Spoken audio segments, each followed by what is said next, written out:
Okay, I think we are live. Are we live? Does it look like We're we're live? live. I It think. says we're All live. It right, says we're live. excellent. I'm so happy to see it. So, Zach was blurry a minute ago, but Zach's back, thank goodness. Yep. I And took thank God I'm having penicillin. a Now I'm good healthy. hair day. So we're all in a good mood. I think today we're going to be able to see uh, our comments. And so if anybody does have comments, I think we are going to have access to them today. So let me just jump on there and make sure that is, where's our chat? There's our chat. Okay. The chat is open. I'm going to try to keep an eye on the chat just in case anybody has any questions. Let me just start with our introductions and disclaimers. So this is Dr. Jon Grayson, noted OCD author and well-known OCD guru. I always call you a guru. And then here is Mr. Zach Pacha, who also very well known in the field of treating OCD and anxiety disorders, now co-chair of the National Social Anxiety Center. And I'm Dr. Katy Manetta, practicing psychologist and hopefully pretty decent OCD therapist, but remains to be seen. There's uncertainty in everything. Uh, and just to let everybody know, this broadcast is not a substitute for therapy. If you're really experiencing a mental health crisis, go to your nearest emergency room or call 911, and certainly do go and seek out mental health treatment, because all the things that we're talking about today are symptoms and problems that you can find really good treatment out there for them. So consider that.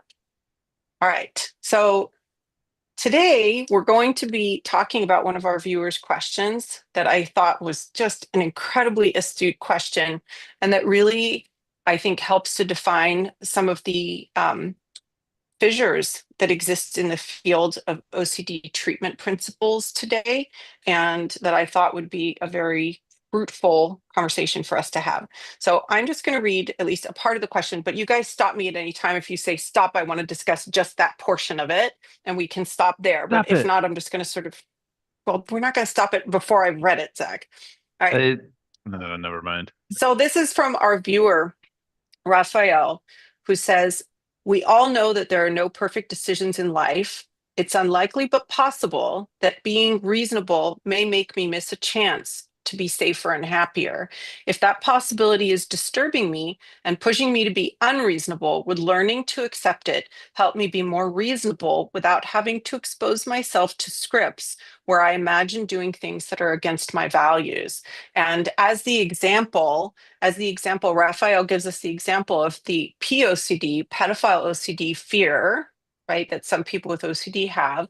And currently, the treatment, I think, approach that we use is the use of scripts, exposure to thoughts of that fearful, scary outcome, right? That maybe this will happen, that somehow I'll be accused of this, or that I'll do something that's so sort of antithetical, against my character, right?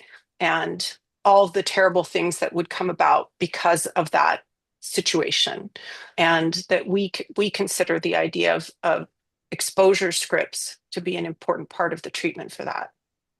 But I what can only, Raphael is I can, asking is, I, do I really have to do that? so there's a short answer and a long answer. God help us if I get into the long answer, but I will. But the short answer is, you only need to do this if you want to get better. So you don't have to. Huh. The longer answer has to address, like, why would we choose to have somebody do it? Somebody with POCD, pedophile OCD, what would be the nature of why we're suggesting they consider what if X actually happens? And there are and the idea of reasonable, I have a lot of trouble with the word reasonable, because Me too. reasonable is a probability statement.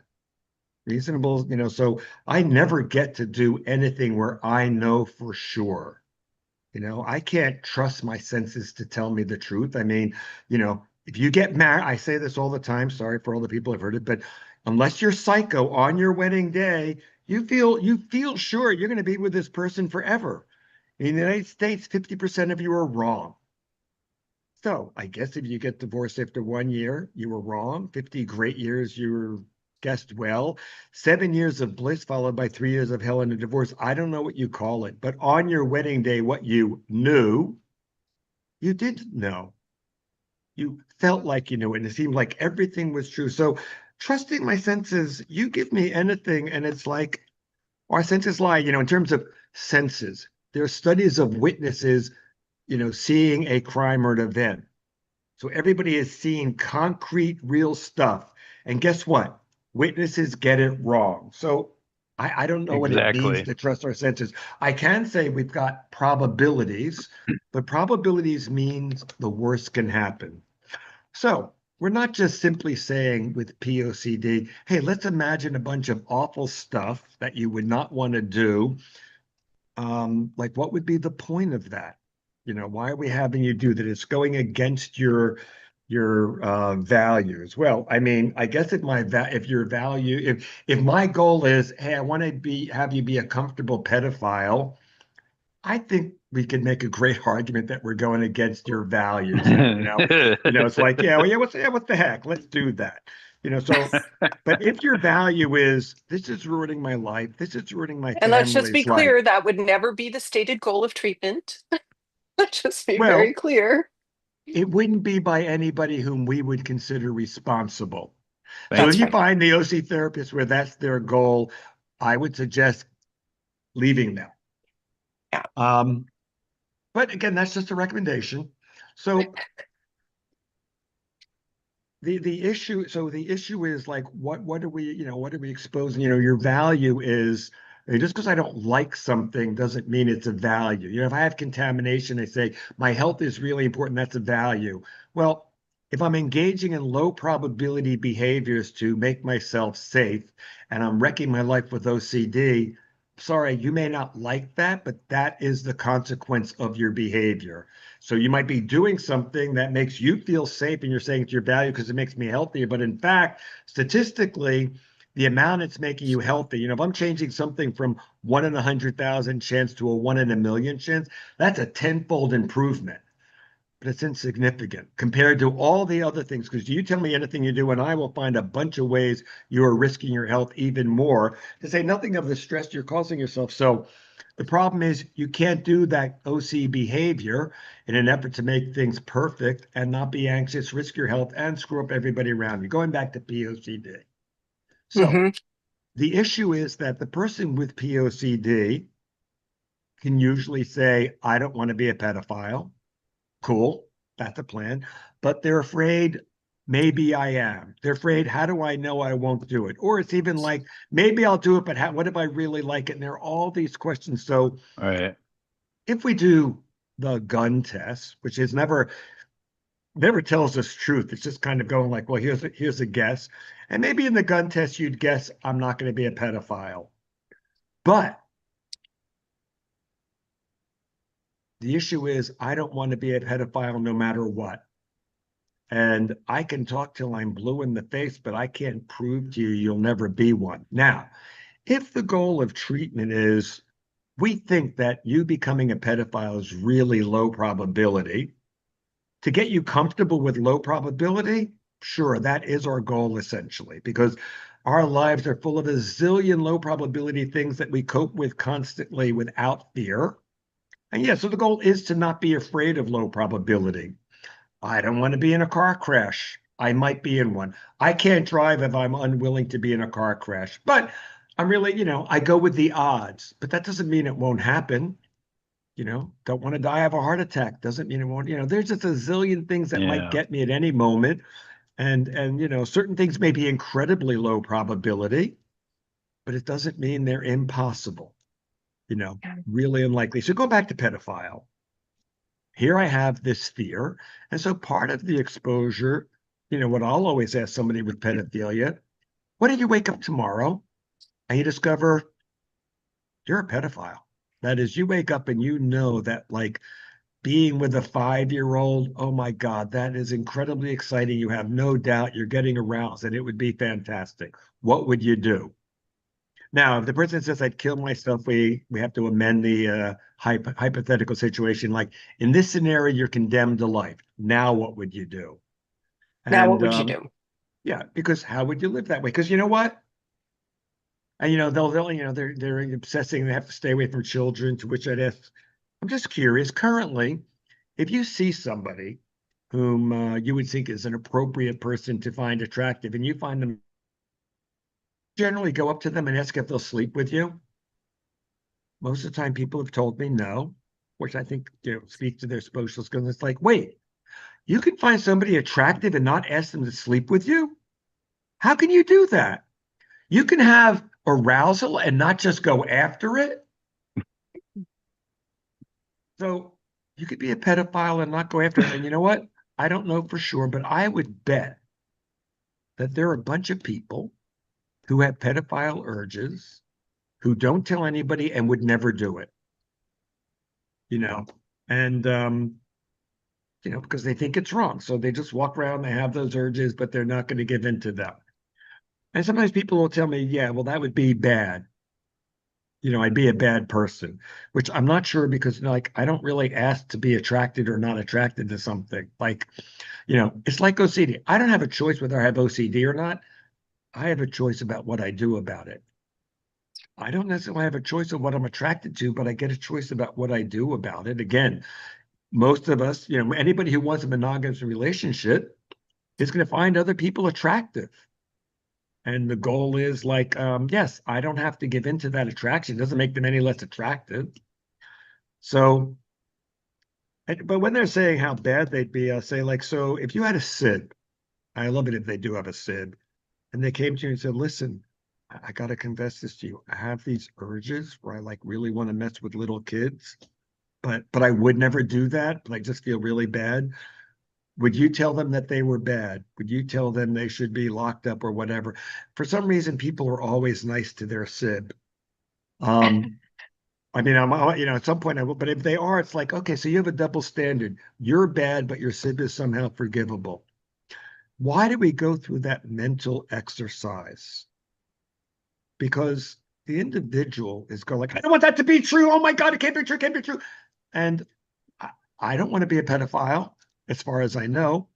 But if I, You do have to say it that way. Sorry, but sometimes it's yeah, so It's funny. funny to hear. It is. It is. but Yeah. thank you. I always like to be, a comedian. But the fact is, I would have to do so, it's like if the worst happens, I don't have a choice. I have to do something. How would I cope? So the person who has this image of like, what am I, a pedophile? It's kind of like they stop thinking like that would be the worst. And it wouldn't be great, but it's like they almost treat it like if I'm a pedophile, I'm going to start diddling little kids. That's possible. And sometimes if I go through this, like, well, what if I am a pedophile and I do?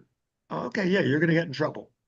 Like I can, like, but that's not a foregone conclusion. So, and so what we're doing is we're first of all getting them used to the idea that I can cope with something happens. We've talked on this show before that acceptance, is not this Zen happy land of like, oh, I'm a fully accepting person. Acceptance sucks. It means Yeah. I'm going to choose to live in the second best world. Your spouse dies. You're going to be miserable. Hopefully, in a year or two, you're going to learn to live without your spouse and have a good life. It's not the one you picked. You're still going to miss them, but you're hoping that you can continue living. Second best life. So, and again, if I have OCD, OCD can take me down and ruin my life. Yeah. But the lucky thing about OCD is with treatment, it doesn't have to interfere with life. So, learning to be a happy person with OCD, that might be second best, but it could be a damn good life. And as we always say, if you overcome your OCD, you're actually better than normal because you'll cope with uncertainty where other people can't. So why do we do the other part of exposure?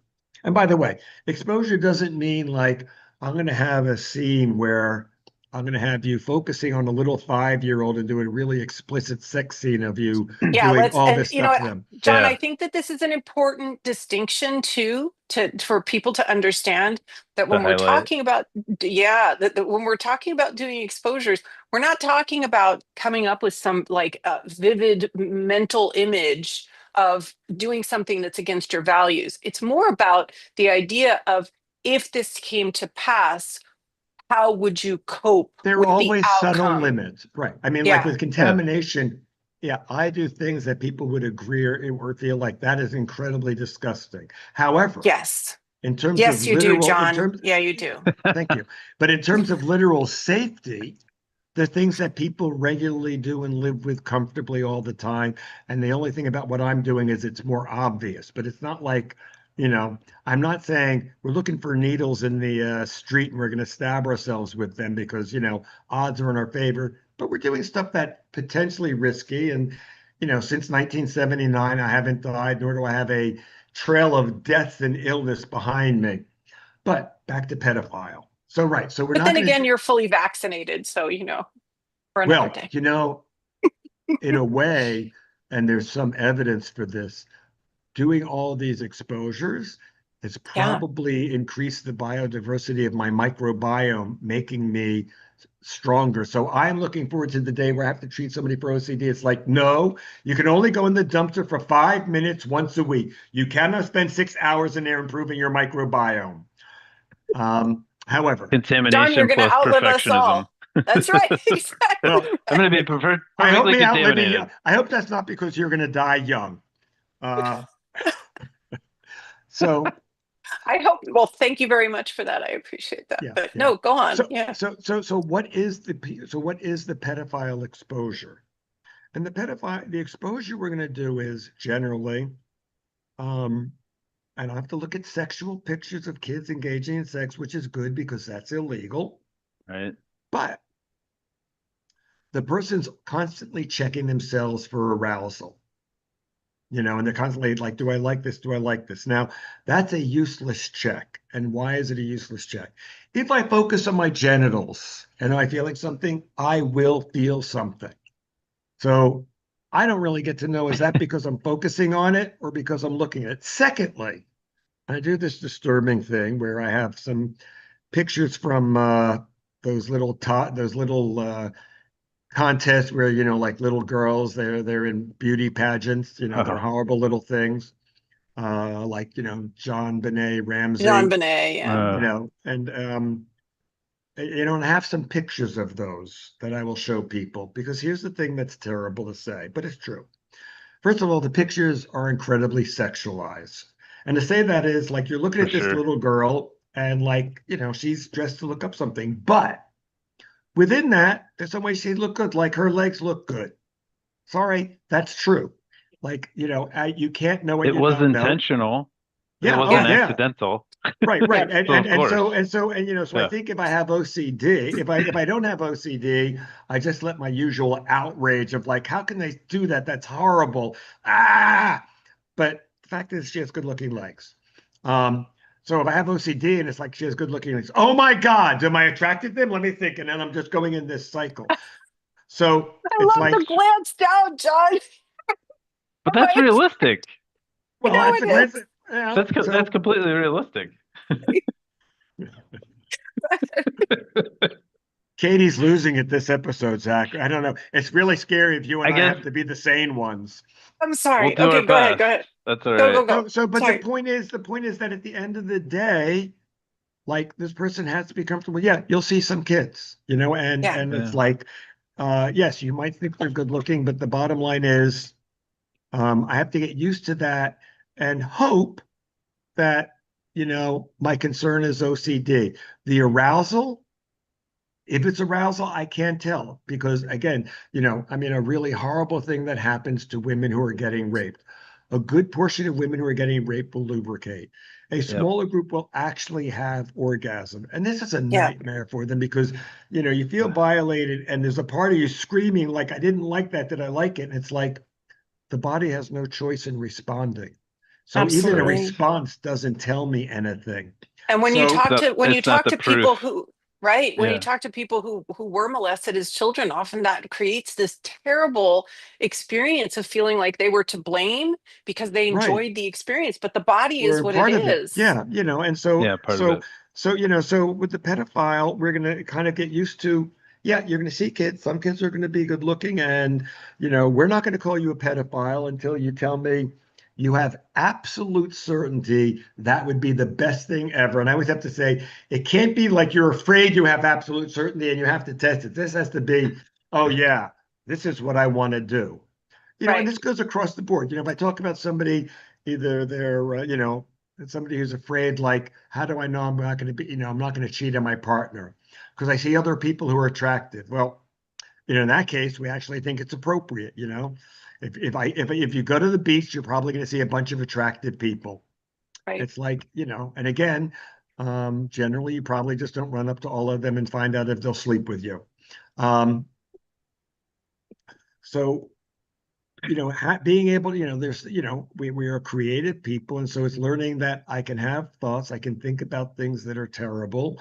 And, it's kind of interesting because the pedophile one seems the worst. We talk about harm OCD. It's like, Right. that's still bad, but like, we're more comfortable with harm, in a sense. I always like to point Right. out, although I Well, need a it's, I bigger, mean, the other one, the other big one, right, is postpartum OCD, right? People who are afraid of harming their sweet little babies, right? But hold on, I want to stop us there, and maybe Okay. cool. Zach can jump in a little so that John gets a break because we have a question from one of our viewers.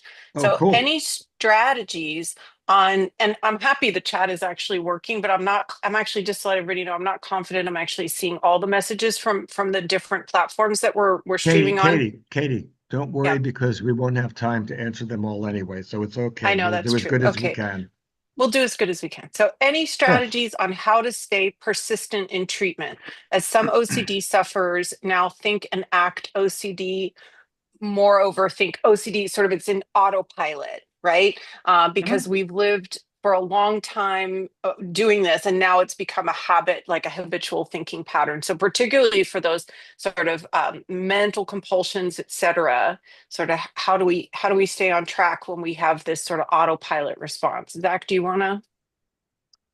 Uh, the short answer is slowly but surely, day after day, daily practice, so on and so forth. And I'm not even gonna use the terrible joke of we'll just stop it, but I just did, so never Right. mind. But no, Zach, and Zach points Hey, out the practice component, and we have to remember that this treatment is like building a muscle, right? So exactly. practice is It really is an essential component. completely if you're truly like what you just described, Katie, and it is Hmm. so habitual and that it wins out all the time, right? And I have Yeah. clients that that's where they've started. Um, it does. The acceptance piece, which sucks, is that it won't be an overnight thing. It won't be an over week thing. It won't be an over month thing, but it will be over time, slowly, day after day, moment to moment. And the best part is every time you are using ERP principles, it's a win. Whether That's it's right. 1 second, whether it's hour later, I do it one more second. However slow it has to start, as long as you start and you keep, adding to it and keeping your gains. That's really what Hmm. it's about, which this is what sucks, I think, for I think sufferers to hear is like that's not really sexy to hear that as an answer for treatment. It's like, oh, really? So you're saying I have to work hard and do it over and over? Yeah, Yeah. but you also know I'm not bullshitting you, It's not and you Right. also harder know than it can ritual. work. It's not harder than rituals. Very That's good point, right. John. Yeah. Yeah. I mean, to your point, whatever you practice most will be the thing you do. Right. Yep. One thing you can do, which I think would be really important, I think people find really helpful, is you can create a script for yourself that you record and put on some player where you can put on an infinite repeat. And the Yes. script is to help, now the content of the script is important, but knowing the content of the script in a sense, is not. Like you listen to something 5 times, you're going to know it. That's not why you're listening to it. You're listening to it because when you get caught off guard, you tend to slip. So you're listening to it to make it such a habit that when you're doing, when you suddenly get hit and it's like, oh, yeah, all that stuff in the script. And the script should probably have 3 or 4 things that you need to cover. Ooh, this is One, good. I like this. I Yeah, thought I'd be specific. She Thank you. wanted he or she wanted specifics. Yep. that's great. One, why would I take this risk? Because Hmm. that is almost the most important any sufferer can have. Because, it feels like whatever you're doing is a risk. So Yeah, why am Yeah. I doing this? Why am I taking this risk? And there are usually a good set of reasons which go to the other things that should be in your script. One, what have I lost to OCD? How much time have I spent? How much have I humiliated myself? How much money have I lost? How many jobs have I lost? How many relationships have I, like, what have you lost to OCD? Two, how have I hurt all the people around me? Not paying attention and not being with them, yelling at them because they're not doing my rituals, nagging them endlessly for things. Because no offense, if you have OCD and you're seeking reassurance, you are a pain in the ass. And the thing is, I mention that because you're making a choice, because it's not nice to your loved ones, and you're making a choice. Do I want my fear to be important or my love for them to be more important? And when I choose to give into my fear and make their lives miserable, I'm choosing fear over love.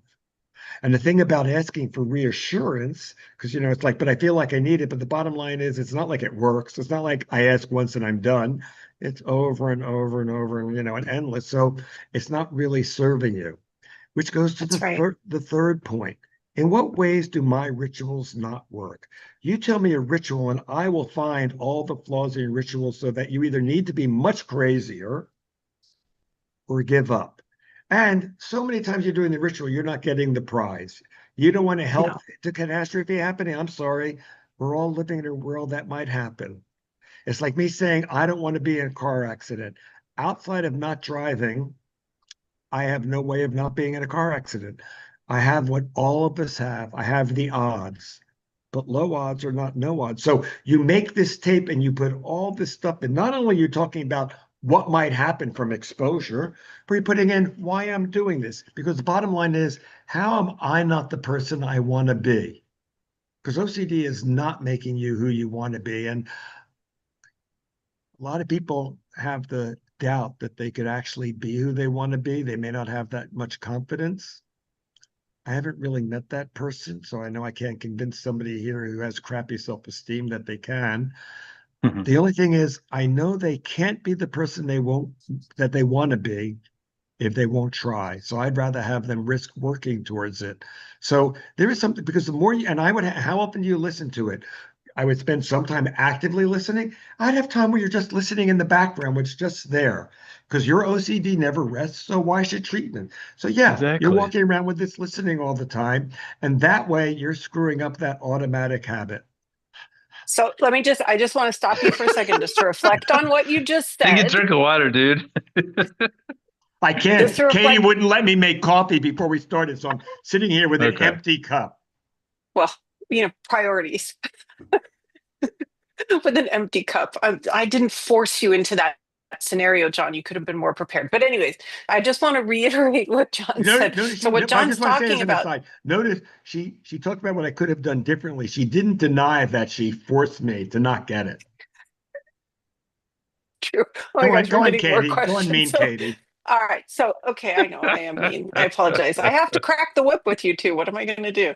Mean Manetti. So Mm. What John is talking about is this super That's important gonna concept, stick. right? It's called either, we either create a script or creating a narrative. Different people call it different things, but the concept is the same, right? That we're creating something that really exposes us to our fears and embraces the idea of living in this world where that uncertainty that exists, right? Where that feared outcome could actually occur. And we're talking about how we're going to live with it, not just how, but why it's important for us to learn to live with that uncertainty. And so it's an important concept in OCD treatment. And I just want to throw out another one that I think answers this question that we were discussing. You know, part of the early work in OCD treatment involves coming up with really a list of all the different compulsions that you're doing. And, some patients will be like, oh, this feels like busy work, whatnot, right? And I'm doing compulsions all day. And boy, isn't this just a lot of work?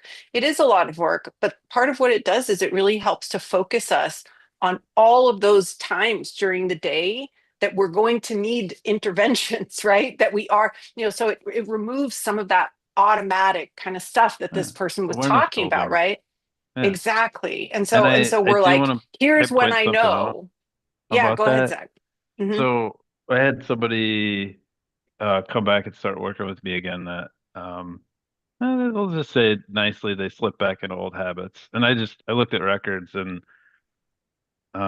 their Y-box score, it was like cut in half a few years ago. And so when they came back to start working with me, it started creeping up again. And I asked them, I go, well, since we haven't met for a while, it probably is a good idea if you just, go collect some data, do some awareness, training and, find some things. And they're like, yeah, I think I know it all, blah, blah, blah. And I'm like, you might, and you might not, you might find a few things. And in my head, I'm like, I guarantee, I bet they find something.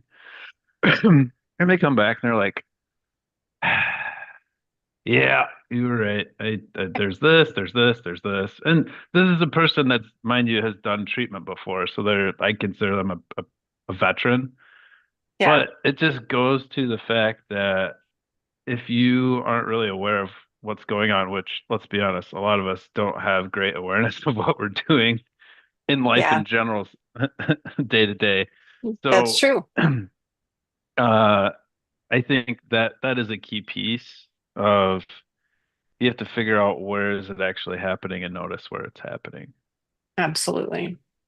We do have more questions to get to, guys. So Uh-oh. I want yeah, one more one thing. Valentina. One more thing. Yeah, Yes. go. The other way to get rid of the habitual stuff, that Yeah, is partially Good. doing the exposure because we get actually exposure gets rid of uncertainty a little bit. It's not, is it happening? It's happening. It's dirty. It's this. I am living with this, which, you know, keeps it, so actively do, because we find that changing habits, generally, if I want to make changes, it's really important to do something a dead person can't do. Dead people, great at not washing their hands, terrible at touching something dirty, and then contaminating, putting their hands in their mouth. I mean, it's one reason I won't work with dead people because they're only good at response prevention. So, But so yeah, man, they're the best. doing it's so exposure. good And at Katie, it. I'm gonna turn it back to you. Oh, Yeah. okay, thank you, because we do have questions. All right. So Valentina is with us. And she has a Yay. great question. Hi. Yeah, hi, Valentina. And by the way, that other question came also from one of our great viewers, Lewis. That was Lewis that was asking us that Hey. previous wonderful question. Yeah. Our So buddies. and Valentina says, and this is such a good question. I'm happy we're here to respond to this. I have an opportunity to get a job where I will often be in contact with homeless people. I really want that job, but my OCD says I should find a white collar job and avoid being unnecessarily exposed to carcinogens that homeless people might have on their clothes. As a I think social if I worker, think I I love think this question. I I just think want to It's a if put great this out. question. Yeah. carcinogens are and on the clothes of homeless people at a higher rate than they are in the environment wherever walking around. I don't think we have any data to that effect. Like we're not seeing higher rates of them dying from cancer, nor do we see higher rates of all the people working with them from dying from cancer. So if he or she were to get cancer, we have no idea whether it's from homeless people. So, again, everything is odds. And just because I can make up an idea, um, I don't get any control about what ideas pop in my head. I get to decide what to do about them. There's an assumption that white collar job is automatically safe, but I'm sorry, if I'm looking for carcinogens, I can find plenty of carcinogens in the office. And in fact, there are a whole bunch that Valentina is not taking into account if you want to go off the deep end. Because if you want to go off the deep end, you know what? all carpets are laid down with glues, and there are people who are environmentally crazy who will talk about the dangerous glues in those carpets. And since a white collar job is inside, you're subjected to those fumes constantly But my in that carpet's Right. new, job. John. Does that matter? Yes, What the glue is fresh. That's what even kind of glue did worse. they do? And by the way, I don't where know. what kind of wood would they use in your house? Because the pressure treated woods, are they using Gosh. the right chemicals so there are poisons in them? And the bottom line is if I go online, I can basically need to live in Montana, but Mm, the bottom line is you know, what is the level of risk? Just because something has some possibility, is it great enough to ruin your life? And I don't know where Valentina lives, but if you're living in any kind of area that has any level of urban, there are plenty of more things that are potentially more dangerous that you're not doing anything about because you can't. So hmm you can start eating again. You could go through a lot of things that some people will claim are dangerous, but in terms of statistically, are they a significant danger? Probably not. Or more important, if you change everything, the amount of risk you'll have reduced will not be significant, and not a guarantee you won't get cancer anyway. Bottom line is, you might get cancer from a variety of things. You might get cancer from products you don't know about. And so you live in a world where, I mean, right now, you're filled with microplastics. And Mm. there is no way to get rid of them. They're in everything we eat. They're in our drinking water. There's no way to purify it. It is filling your body with microplastics. That's it.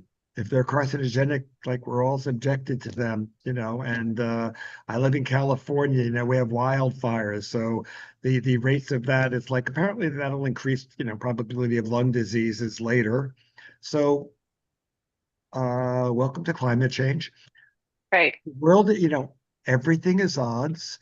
And if you want to live in fear, whatever job you find, you will find something to avoid Now, because hold on. I want to reflect though on something that you said earlier on that I think is that's good because directly you should relevant always to what, interrupt me. Yeah, go on. We sorry. know I'll never shut up if you don't. This is true. I know that's true, which is why I have to interrupt. Thank God I'm assertive. Anyways, so in regards to like Valentina's specific situation, I want us to think through what would actually be required for this feared outcome to occur, right? So, number one, Valentina takes the job. Number two, she's exposed to carcinogens and somehow is aware that she's exposed to carcinogens. Mm, Number three, she develops cancer. And number four, there is a doctor who says, Valentina, I'm so sorry, but this is because you made the choice. Is specifically because this type of cancer is known for being related to people that work with homeless people that have these carcinogens and carry them around, right? And so she would have to actually, and each one of these, right? Not impossible, but all we have are the odds. And at each stage of this, we're sort of having to reflect on these sort of narrower and narrower possibilities. Not impossible, but I just want Valentina to be aware of all of those sort of permutations of her feared outcome that would need to occur in order for this to come into her awareness, which I think is an important step for us to take. But once again, as Jon said, when we talk about, the true exposure of this, it's her really contemplating maybe she will have all of these unlikely outcomes occur, and maybe she will find that one doctor who's going to say, you know what, Valentina, but for your work with the homeless, this wouldn't have happened to you. If you had only not listened to Jon, right, this would never have happened. And well, it's that might be true, certainly but something else might have happened that may have been worse. right. And th thank God, That's Mother true. Teresa didn't have this fear. Thank God most like, Jane Addams and Whole House didn't have this fear either, because That's of all the right. wonderful work they did. Work. That's so true. And And Valentina, if you I feel want to bring back inspired to work with values the to this. homeless, that's a values. Oh, yes, bring it I just back. want to bring back Go, values, Zach. like regardless of contamination. What does it say? What do you value in life? Do you value, being able to help a stranger out, being able to help someone that's less fortunate out, or being quote unquote healthy, or lying to yourself that you're being healthier. Yeah. Well, you should never go outside. Well, Or be you or know, be inside though. I no, but mean, sunlight, we know sunlight, and UV, that leads to skin cancer. Yeah, And I can I wear, am a and high I can risk of wear, skin cancer in my family. I can wear sunblock. I can always be shaded, but I'm still Right. in the sun. Like that's got to be worse than not being in the sun, that's and true. I can just take vitamin D supplements to make up for the lack of sunshine. Um, And sun goes but through windows too, so you oh, should probably not have I can, windows. no, UV windows. UV windows, thank Right. you. Yeah, yeah. Now, There is actually um, very safe machine though that you can use to try to supplement your light that well, maybe I want to you can use, buy. vitamin D as long as I've made sure it's a good vitamin D that isn't, uh, mixed with other chemicals that might be carcinogens, and That's I'm right. gonna have to be careful about the air filtering in my house. I'll need a good air filter for purifying the air. But I still have to make sure what is the construction of my house and is it, not constructed with any products. And this what I'm saying, Valentina, this is just the bare minimum of what we need to do to screw up your life to become not have cancer. However, you might have a life where you don't have cancer that's not worth living. Because Might accomplish one goal without are you others, gonna right? have children and Yeah. never allow them in the sunlight and screw them up, or you're just not gonna have children? Mm. Right. And you have to find the spouse who wants to live with you, even though you'll never leave the home, to go out in the sunlight because, like, you don't want to get some sun exposure that might give you Oh, cancer. boy, and what would that person look like? My goodness. That might Well, not be an ideal oh, match. I've seen some of those matches. People, environmental contaminant OCD. Oh, two of Yeah, those people together is a scary thing because they're kind of untreatable because they buy full in. So it's like, right. we don't want to be anxious, but we're not doing any of that dangerous stuff. It's Um, interesting. Those couples, they seem to blog a lot, right? They seem to have like their own, well, right? because Their own well, sort of because TikTok it's as channels and if stuff. it's a real thing, so they can. Yeah, It's okay to say that out loud, so they can yeah, find each other. But it's true. so everything is odds, and so I just have to rely on the data. And you might say, like nothing is zero. Everything is a problem, possibility, and there's a cost. Which way do you want your life to be second best? Yeah, Second best, and I can't say to Valentina that if you do all the things I can come up with to avoid cancer, you're not going to get cancer. Just like So the that would reverse. suck. You live your entire life this way and you get cancer anyway. Right. That actually is not unreasonable as an outcome. No. yeah, What saves us is luck. yeah. That's That's it. it. So So I want to just mention this. This is super funny. So Lewis was coming to us from a different account by the way, because, I'm glad to hear something funny after that. Yeah. Yeah. sorry, That's a No, nice that's good. I'm change Go pace. for it. distracted. I told you guys I was going to be a little Katie, distracted It's while I'm okay. It's monitoring okay. our Katie, comments. I was complimenting you.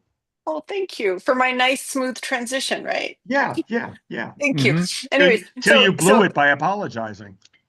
so Lewis is coming from his son's account because he can't get onto the YouTube channel from his own account for some reason, and it's so funny because his name on there is Spidey Dominic, like Spider-Man Yeah, Dominic, which is really I funny. see My son that. has something similar, hilarious. Okay, and Yeah. so but I want to so Lewis actually has another question for us that I think is such a good one, and he says it's coming from a friend. So any advice for a mother with an 11-year-old child who constantly has to repeat the words "I'm sorry, I love you" every time they think, see, and hear bad stuff, right? And also before bed, she won't stop or rest until she has the reassurance. Let me see. She also has traits to do stuff in, oh, she has the tendency to do You don't stuff have in to read. certain You don't have to read numbers. more. Okay. This is Yeah. Yeah. easy. This She's is trying to real. get the reassurance before Yeah, she goes to sleep, this is right? Yeah. really easy. Yeah. And by the way, when I say that, I'm thinking Zach's wondering where's he going with this. This No, doesn't sound. I usually, well, I was trying to be like, is he mean easy or simple? Which one? Because sometimes those Both. people okay, Well, certainly simple. good. There is Not no ad, easy. there is there is no advice that we're giving here that's going to help. Not because it's not helpful. This kid has a serious OCD problem, and this problem's not getting better until they can find an OC therapist who knows what they're doing. So the really hard part is finding a therapist who's actually a good OCD therapist because there's a lot of money in OCD, so everybody claims to treat it even if they don't. And then there are a lot of people who kind of do the right thing, but they Uh-oh. Uh-oh. John, it's John's internet. That's okay. It's hey, at least it's his this time. I Zach, mean, I know, right? I'll just piggyback off what nice I know he's OCD talking about. books. Hold on. Oh, there we John, go. you were frozen for a minute. So You now you're were. back to us. Yeah. See, It now was a glitch. whose internet is screwing us It was up? a glitch in the Matrix. Yeah. I don't know, My they favorite are trying to OCD. stop me. Um, That's Yes. finding a good therapist, that is hard. They may need help in finding an OC therapist who knows what they're doing, who, you know, is following the research and doing that. There are some nice books. Aureen Pinto Wagner uh, has some OC books about children that are really nice and good advice, and that'll be helpful. But you probably are going to need a good therapist to help. yeah. Because Because if it was as simple that most any of likely us that's can, not the only thing that's going on. It's not well, Yeah. just that. Yeah. So yeah, yeah. oh yeah, right. I mean, if we can answer in three Yeah. minutes, it's not really a big problem, and I don't believe Right. that, But I Right. do believe, God, I want to try to help this kid now because to have this kid go on for 10 years like this, it ain't gonna Yeah. get easier. Uh-uh. Right. Right. Yeah, and I just, I mean, Lewis, if you can sort of get word back to this family of this 11-year-old, just to let them know how incredibly hopeful the prospect of treatment is, for a child who's experiencing these symptoms. There are wonderful gradual exposure techniques and a good OCD therapist. What's so amazing is that when you watch them work with children, children have an incredible propensity for learning this stuff like almost better than adults, right? I know this one wonderful. They're usually She more told me Frozen this. open-minded. now. Yeah, Oh, I'm frozen. You're not good now. anymore. Oh, okay. Anyways, so that she works with children, and so one of the things that she does is that when she meets a child, she starts to get a sense of or sort of demonstrate to them how intuitive exposure is. And it's really cute. She told me this story one time about this little kid that came into her. It was like a 7 or 8 year old child. And so she found out ahead of time that the child had rabbits, right? And so she says to the child, I'm deathly afraid of rabbits. And I heard that you have a rabbit. And the child says, yes, I do have a rabbit. And so the therapist says, oh, I'm so afraid of rabbits. How do you spend so much time with this rabbit? And the child says, you know, if I showed you a picture of my rabbit, you would see how cute my rabbit is. And if I was able to bring in my rabbit, you would see how sweet the rabbit is. And you wouldn't be scared anymore, right? So children have a really natural tendency to understand exposure. And so if you find a good OCD therapist, they capitalize on this. And most of the time, we can help children get around to the point that it will actually be the child that will say to the parent, okay, I only want you to provide me with one reassurance. Or right now I'm ready that I don't need the reassurance anymore. And I'm able to go to sleep without you providing me that reassurance. And it's like, this is an incredible thing. And that's what a good OCD therapist is going to do for this kiddo. John looks like he's I had thinking a about something else. Go ahead, Zach. I'm going to ignore John. I am not working with children is not my specialty, but I did work with a 9-year-old once.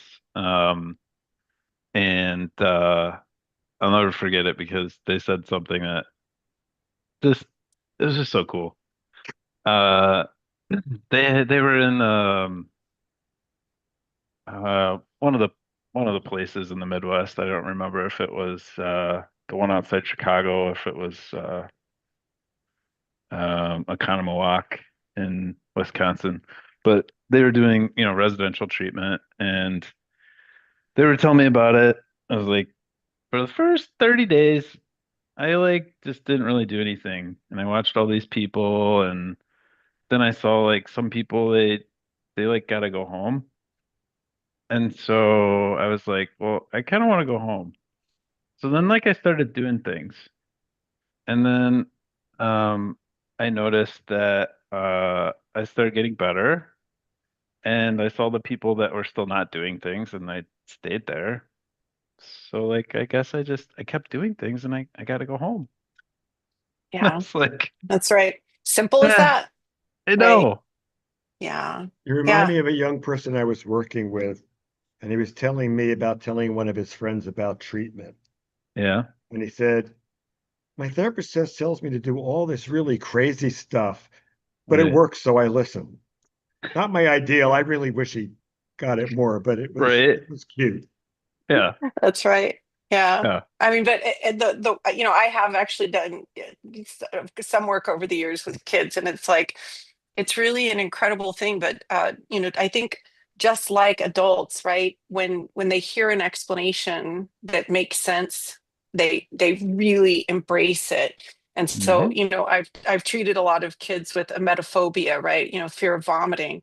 And what's so interesting is that That one's they'll come fun. up with these, right? They come up with these ideas and these stories, right? Like that'll be like, when you go, oh well, what do you worry about? And they'll be like, well, what if I throw up in front of my classmates? And I'll be like, well, okay. What if you did, throw up in front of your classmates? And they're like, I would just die. I'm like, okay, let's just assume that this was not a death type vomit. Let's just assume that this is so then what would happen if you actually did? And sometimes they have these sort of catastrophic images in their head. Like I had one kiddo that was telling me that the teacher would make them clean it up themselves in front of the class, and that they had this whole. And Punishment. as soon as they said it out loud, they were like, "Oh my gosh, that would never happen. I don't know why I thought that would happen. It Mrs. wouldn't Johnson happen." would And like never make me clean it up. That's silly. that's exactly Eat right. it maybe, but And not clean it up. Yeah, oh, this is a double but dare.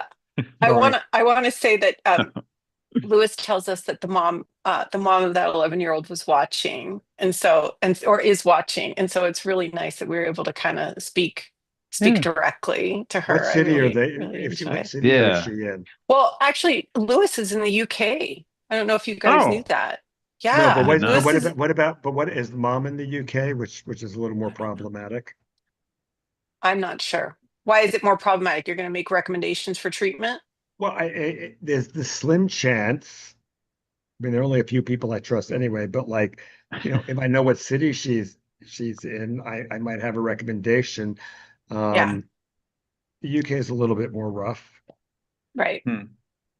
Although still, it's not impossible. Not No, impossible no, to no, find. no. But and if she's stuck with the public health system, she's probably not going to be doing it within the public health system there. Hmm. Yeah. So it See, depends on a John. bunch of variables. Yeah, absolutely. But yeah, I Doable, but mean, still variable. and I Hmm. would encourage, everybody can reach out on our YouTube channel, and get in touch with us that way. And we're always willing to help people. I've gotten requests from other viewers about finding referrals in their area, and we'll do everything we can to. Oh yeah, UK bound. We're just. Oh my gosh, I'm gonna butcher the name of this town. In the West Worcestershire, Midlands. Shire. Yes, West Midlands. There we go. Yeah. Worcestershire. Yeah. Yeah, that's it. Thank Like you. I Worcestershire just sauce.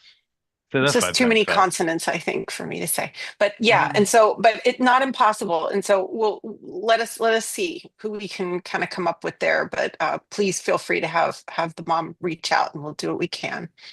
Um, yeah, no, failed NHS system won't help because she's not suicidal. Oh, yeah, and that's but this is heartbreaking, right? And the truth is that we face this in the United States too. That unfortunately, a lot of the resources um, aren't available until we have like a really extreme situation, and we don't want somebody with OCD to wait until they're at that point that they're contemplating, they're contemplating self-harm, or that they feel they can't Hmm. live with their symptoms anymore. That's not the point at which we should intervene.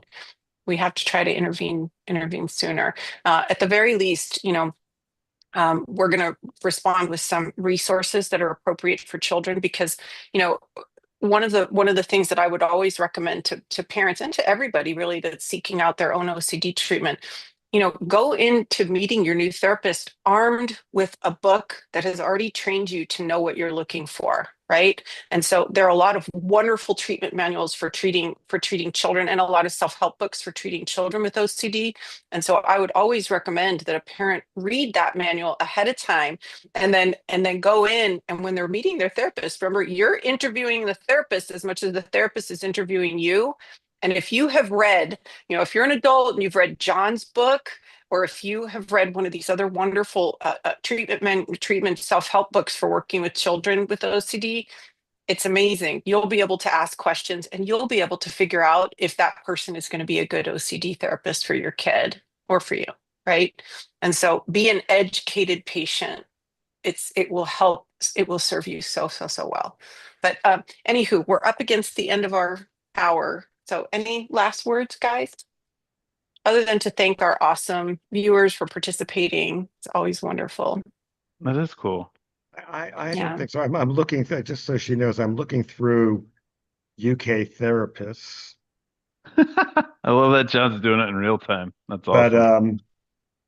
Nobody's standing out as somebody well, recognize. some people saying they do CBT, but like that doesn't really tell me they know what they're doing. I need to see the Right, words exposure and response prevention, which even that might not be enough, but it's like they need to say that. right. Right. So I'm not having luck, and I'm sorry. Uh, But we'll get back to you guys. We'll post somewhere on our YouTube channel. We're still trying to figure out how to make all of the comments visible, but I we'll make mean, sure that we're we all post follow-up IOCDF information. members. I would That's true.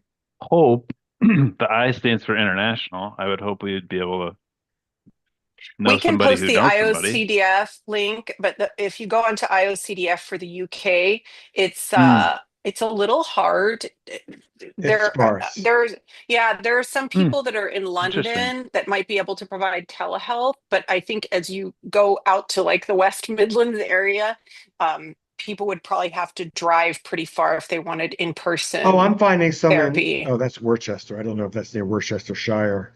Um, Hmm. Yeah, okay, we're not going to sit here while John yes, just John does yes, his ma'am. his internet search. Okay. So any any last words, guys, before we finish up? No. Oh, No. this was a good one. I enjoyed this one. Yeah, me Uh, too. Me too. I love it when we can sort of We respond directly to the let's all, experiences.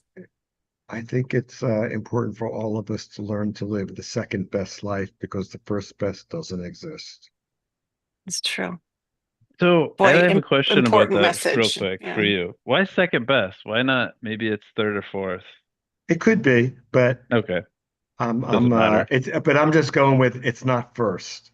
Okay. Yeah, and it's Nice try. inferior, right? I call it the Got it. inferior life. Yeah. Ah, All right. okay. Anyways, but yeah, the idea of embracing the second best life, because that's in the end all we have, right? The inferior life, the one that we're living. All right, guys.